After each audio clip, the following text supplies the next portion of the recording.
Unfortunately, gnats and flies and things like that. We've especially in the summer, get pretty difficult. Like right now, it's not really an issue for us. We don't have any gnats or any of that in our seed starting stuff, but in the summer, it's a lot. So this is how we typically deal with it. So the cinnamon trick that Carrie talked about helps as well. Diatomaceous earth also works really well.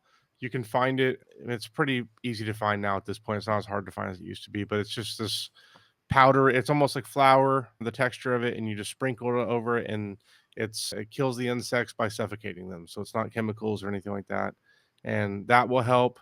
Traps. So we have these yellow sticky traps that we've used. We've had other gnat traps. Carrie, I don't see hydrogen peroxide on here though, and I know that's one thing you've done to help out with gnats in the past as well.